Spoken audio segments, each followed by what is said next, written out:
অনেকদিন আগে অনলাইনে একটা ফেসবুক পেজ থেকে কয়েকটা শার্ট অর্ডার দিছিলাম। আজকে হঠাৎ করে ফোন দিয়ে বলতেছে যে ভাই আপনার শার্টগুলো আসছে, আপনি ডেলিভারিটা রিসিভ করুন। আর এরকম একটা টাইমে ওরা ডেলিভারিটা রিসিভ করার কথা বলছে, ঠিক মতো দেখে শুনে আনা যাবে না, রাত্রের বেলা বুঝাও যাবে না। যাই হোক, দেখি উনি কি আনছে না আনছে, দেখি যদি দেখে ভালো লাগে তাহলে রাখবো, না তো ডেলিভারি আবার রিটার্ন করে দিব।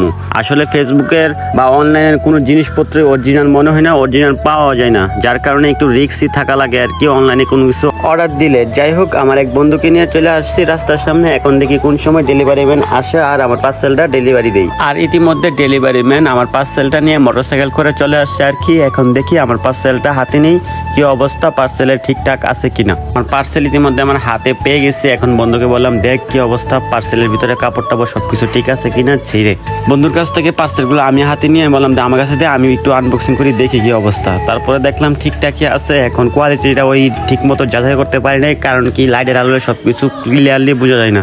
এখন বাড়িতে যাইতেছি, যাই দেখি রুমে খুলে কি অবস্থা। রুমে আসলাম, এখন খুলে সবকিছু দেখতেছি। এখন দেখি পরে কিরকম লাগে। প্রথমে একটা শার্ট পরলাম, পরার পরে দেখতেছিলাম না ওই একটা খারাপ না, কিন্তু কাপড়ের কোয়ালিটিটা খারাপ। ডিজাইন যা যেরকম দেখাইছিল এরকমই পাইছি হাতে। এরপর আরেকটা পরলাম, না এটাও ঠিক আছে, কিন্তু কোয়ালিটি একদম ভালো না। তারপর আরেকটা শার্ট পরলাম, এটাও সেম অবস্থা, কোয়ালিটিটা ভালো না। যত টাকা দিয়ে আমার শার্টগুলো অর্ডার দিছি তার থেকে কম টাকা হলে আমাদের এলাকার মার্কেট থেকে পেয়ে যেতাম এই শার্টগুলোর কয়েক থেকে ভালো কোয়ালিটি পাইতাম, কিন্তু এখানে একদমই কোয়ালিটিগুলো বাজে পাইছি। অনলাইনে কোনো কিছুই ঠিকঠাক পাই না আর কি এই পর্যন্ত আমি।